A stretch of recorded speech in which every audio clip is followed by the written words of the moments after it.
Hey guys, GHAZZY TV here with another Path of Exile video, continuing our Zero to Hero little series that I've been doing lately. Yesterday's video was showing how I progressed my character from being a soul self-found approach with the acts, moving into finishing the acts and doing normal and cruel lab before I started doing some minor upgrades. And after discussing a little bit with Kriparian, we actually did try a coal version on this character, which is what we've now successfully done. Now, there's going to be some gameplay footage somewhere on the screen that Kick is going to edit so you guys can watch what we've done when it comes to endgame. Because we just killed the Awakener Conquerors at Awakener 8.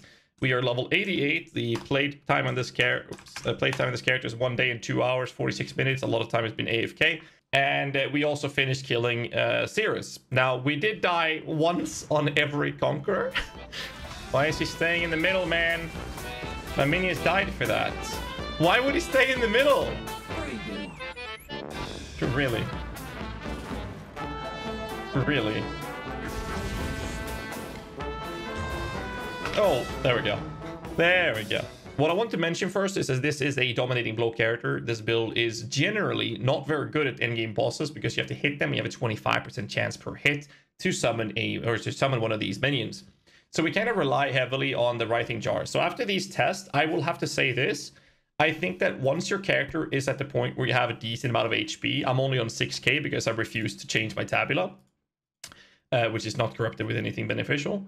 I think that you should use 2 writhing jars and also spec into Soul of Rizlatha that gives us 3 charges every 3 seconds if you haven't used a life flask recently. This will help a lot with specifically the Awakener and some Conquerors to get those spark of minions back up. Just make sure that you spawn it when you have the Ancestor Cry ready to hit as many monsters as possible, therefore hitting the worms and therefore having higher chance of spawning minions. I think that would be the best way to go about it, which would alleviate a lot of the troubles that we had. So there's a lot of those things that I think is easy to solve. When it comes to Sirus himself, for newer players, it's very important to understand the mechanics of it.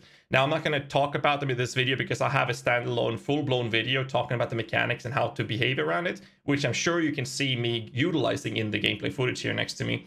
So do check out the link in the descriptions to how the mechanics work for the Sirus fight. And once you learn that, it's very easy, because if you can kill Awakener at level 0, which this video will tell you how to do, then you can do it on Awakener 8 or 9. And what I did was Awakener 8 on it.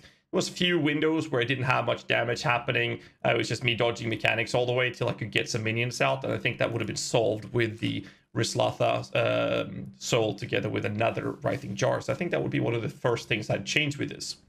So the whole purpose with what I've been doing on stream in this little video series, Zero to Hero, is basically showing people me representing a completely reset stash. So I reset my entire stash. I gave everything away. And I started playing Solo Self-Found. Well, not Solo Self-Found. I started playing in the Trade League and simulating is as if I were league starting in the middle of a league. So there's a few things I noticed that I felt really important when it comes to this. And the first one was basically sell everything that you could, because I haven't done any target farming, I haven't done any profit farming, and I have not done any profit crafting, which is normally how I go about it. So this is why I have so little currency. So how did I then get this amount of currency? And the very easy step that I've done, which I've shown live on stream, it's a bit hard for me to show all of this in this YouTube series, so I'm just going to recap what we've done in these videos. Basically, everything I found that could sell for currency, I undercut the market with 1 or 2 chaos, and they sold immediately. The Exalteds, the 2x here, came from a logbook with a boss in, so we got that. I dropped 2 Exalteds when we were playing. The first Exalted I left on the ground because I figured that was a bit unethical, because I dropped it quite early, so I left that one on the ground. The second Exalted I actually took. Second Exalted I sold for Chaos, and I used those Chaos Orbs and maybe 10 or 15 more Chaos on top of that to upgrade everything I have on my characters. So I'm going to go through my character's gear really briefly on how much they cost.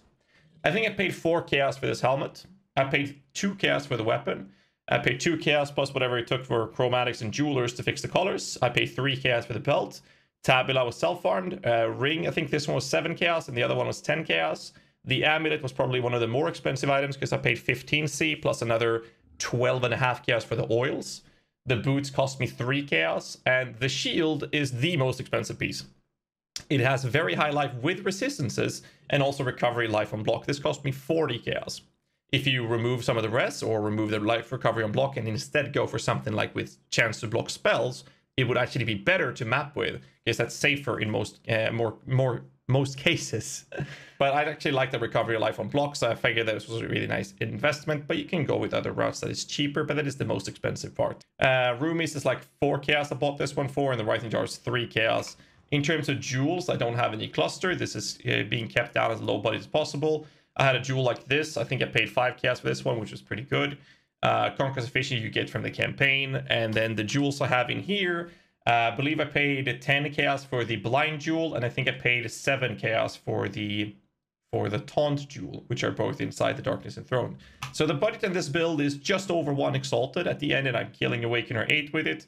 Not very fast, not super comfortable, but definitely 100% doable without problems. I feel like I could have gotten a bit higher level. I'm 88. My next step in the progression, for example, here, I'm supposed to respec a life node and pick up a jewel, which is going to cost me maybe 10 to 15 C for a very good jewel, which will give me more damage and more HP. And I will do the same thing with the next 2 levels in here and just keep getting life nodes and then more life here. So I'd end up in like around 7,000 HP with proper gear. I could also have invested into a 10 to 15 chaos 6-link chest piece and have that one sorted, which would have given me resistances to get a cheaper shield. I could have gone with more HP to more defense and all of those aspects. And I think that for higher budget version, we would go for like a pseudo link, since we're doing cold conversion, like a +3 level minion gems with something in the lines of hypothermia, minion damage, the generic kind of Spectre helmet, but put my DB in there. I think that would have been a really cool way to go about it with this build, but that's obviously for higher budget version, and this is strictly super low 0 to hero where we kill Awakener 8. Other than that, I don't think I had many major problems. I did kill Elder Guardians, and they were pretty smooth to do. I think Shaper Guardians can be a bit annoying to some degree, but luckily they spawn ads, allowing you to get more minions, so it's not that bad. Drox I fought with Multi-Strike first, but I changed that away from Melee Splash, which made the fight much easier to guarantee those extra minions. And that's basically all I had for this specific build. It was very smooth to play with. I had a lot of fun going through the stages of this being a terrible budget into making it happen on Awakener 8.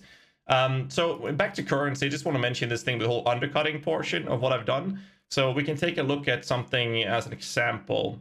Do I have any good example? So this ring, for example, has a low fist damage, life, and a bit of resistances. And it's going to tell me with the mana region roll, it's going to cost about 4 chaos, 3 chaos. So I put mine up for 4. In this case, now with this market, I would bring it down to 3 to sell it quicker. That's basically the kind of deal I did to make sure I got as much money out of this as possible and quickly as well. Same thing with blueprints, stuff like that, selling them. This is going for 4 chaos, so I put mine up for 3, so that one is mine. Just to make sure that I am the cheapest on the market to get it sold real quick. The same thing with the Awakened Castle Channeling that we dropped 2018. This is maybe a price fixer, but I don't really care. I just want to get the currency out of it, so I'm going to put it up for 17. So if anyone ever wants these items, they will buy it from me. And that actually is something I wanted to mention more in depth with, because the thing is, if you're a player that only plays a couple of hours here and there, maybe you don't even do that. Maybe you play a couple of hours a week. You want to make sure that your items are the most attractive ones to buy on the market, because you have a limited amount of hours that you're playing.